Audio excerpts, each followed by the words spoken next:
wa Kenya, hamjambo? Bwana Yesu asifiwe. Thank you very much. Baba, mimi ndio Pindra kutoka Migori. Ane Pindra na Migori. Donge ungeni ane Pindra. Ne en gima lit ahinya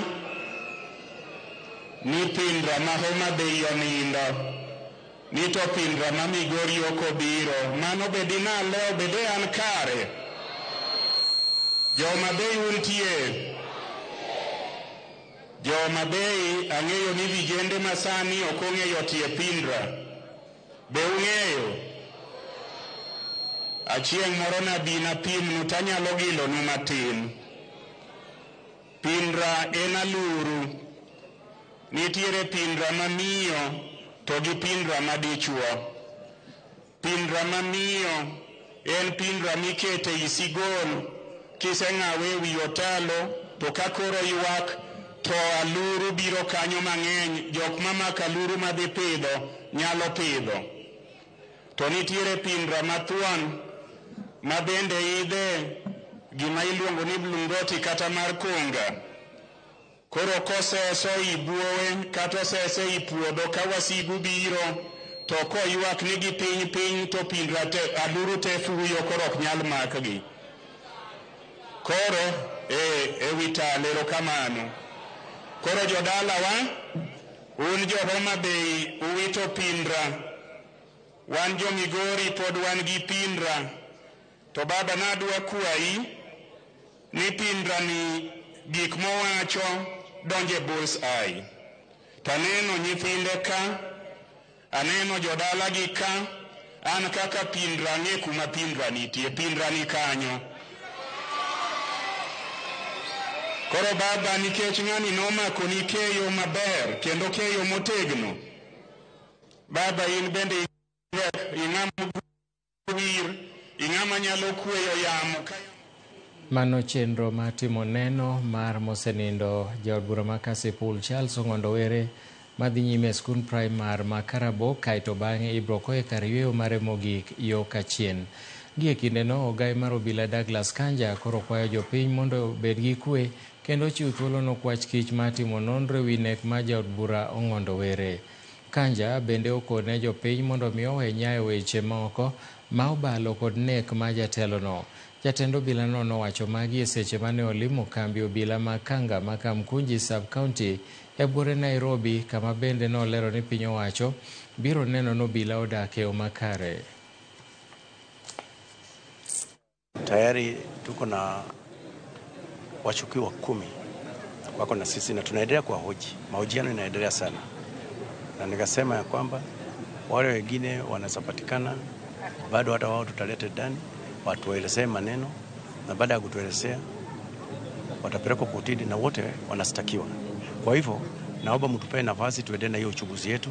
DCI Mr. Mohamed in particular anafanya hiyo kazi under my direction ya kwamba I want a speedy investigation. A speedy investigation into that matter. Na ndio sababu tumefika mahali tumefika, na mimi nashukuru maafisa yangu wamefanya kazi na jambo ya maana.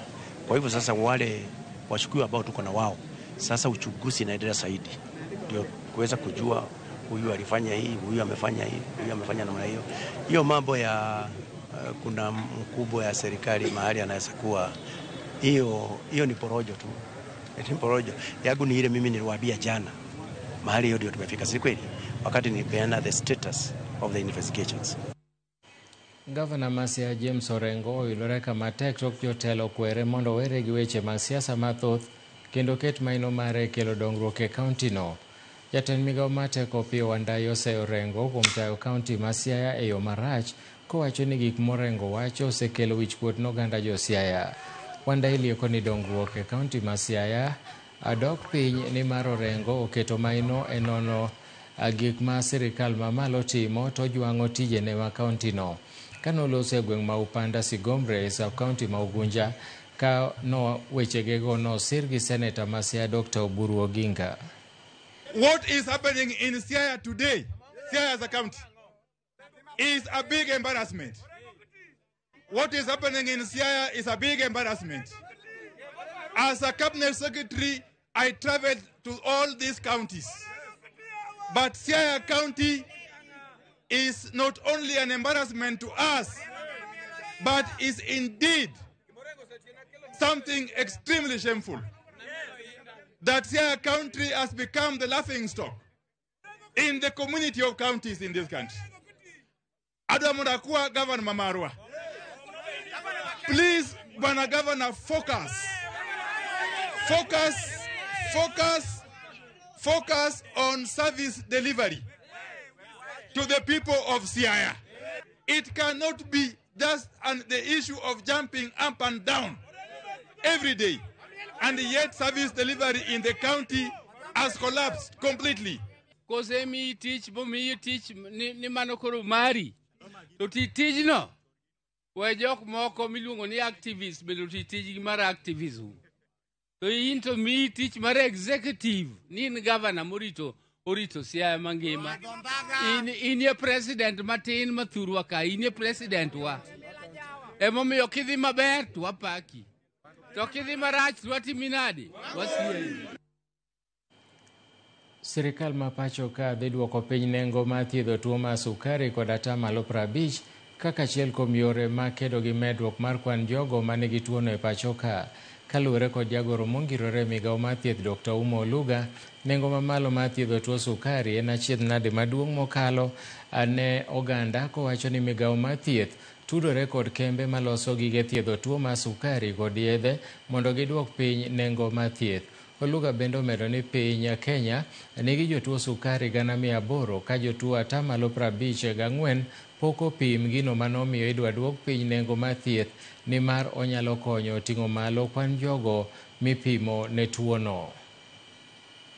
With diabetes, you will recall that around 54% worldwide, including Kenya, is undiagnosed. So if you have 800,000 Kenyans, we are likely to have around 2 million Kenyans somehow either pre-diabetic or living with diabetes. We are now revamping the policies that are there. We have the NCD strategic plan for the Ministry of Health, under which diabetes comes, and we are very keen to work on what we call access programs, and we are working on access programs across the board, but 4 things that are important for us. One is, among the non-communicable diseases, diabetes is key because of the cost of the medications. We want to reduce the cost of medications by around 50%, and we are working on an access program where the Ministry of Health will take lead in engaging with manufacturers of diabetic products and diabetic medicines, so that then we can make this across the private and the public sector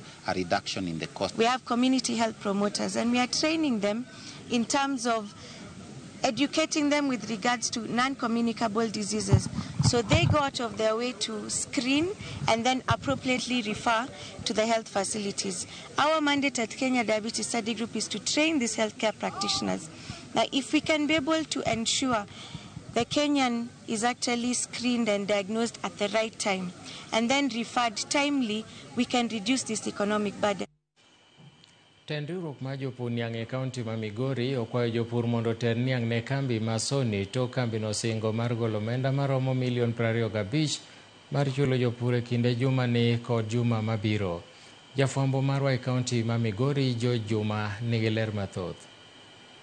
Juma achiel tok tenruok ma jopur niang' e kaunti ma Migori kono jopur mondo koro kik chiw niang' ne kambi no ma Sony kalwe kod gope, bende kambi ni koro pok ochulo. Ten jopur niang' bende koro ochako loko pachgi kendo kwa jopur mondo koro chiw niang' ne kambi mar Sony tok ten kambi mar Sony ne osingo ne gidhi golo omenda maromo $25 ma idhi tigo chulo jopur e kind juma ni kod juma mabiro. Jago maruok no ma jopur niang' e kaunti ma Migori Arwin Sadongo wacho ne juma ni ne gibedo piny kod ten kambi mar Sony kama ne giwinjo ne omenda maromo $25 koro idhi gol kod kambi ni mondo koro tigo e chulo gope. Nywa yalo maber. Tadwa wacho ni jopur ni winjruok ma nyatimo nyoro en ni Sony dhi chako chulo jopur chakre tich abich ma en tarik 9. Kendo wan gadiera ni kaka nyatimo winjruok no e kaka udhi bedo maonge lokruok moro amora. Wach mogruok ma jopur e kaunti ma Migori obide kinde no ma kambi mar Sony osebedo kod pek mayudo niang' tok jopur ng'anye chiwo niang'gi. Jakomoro kuma jopur niang' e kaunti ma Migori John Omolo Donde wacho ni gombo margi en mondo koro jopur koro dhi nyime kochiwo ne kambini mar Sony mondo kambini oyud omenda ma inyalo chulgo jopur. Kwauni kuyie to chiwuru tiang' mondo wan wadhi nyime gi tijwa, mondo kata weche ma president owacho ni bang' jumbe 2 kata 3 okelo lokruok no, wan mano warwako, nikech wagombo mani gima bere mondo bednwa ka ok waregi to dhi bedonwa marach, nikech sano ng'ama biro kawe ka gima koro ok kony, but pong' warego kendo wan gadier ni kwamiye niang' to tiyo. Jata tije ma kambini mar Sony Martin Duma wacho ni kind jumani kod juma biro gidhi golo omenda maromo milion 35 midhi tigo e chulo gope mag jopur. Dima ne okwa jopur mondo nyime kochiwo niang' ne kambini mar Sony. Komachielo jopurgo mag niang' e kaunti Migori bende kodwaro jotend siasa mane giyiero koro wuok oko kendo koro ng'i kaka chenro mar kambino mar Sony koro itimo. Leasing midhi timono wakwayo ni kaber to yawuotwa man e loch nanga ugoye mbaka kowuok maber sawa.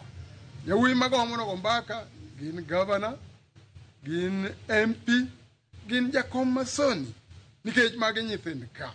To nyithind ka gima koro chopelo to gin ema ging'eyo gima ber mabiro. Kik wadhi gimoro ma chieng' moro mi history ng'ado no marach inene waneno gini katimore to wan onge rieko mane wang'ado. George Juma, Ramogi TV, Migori.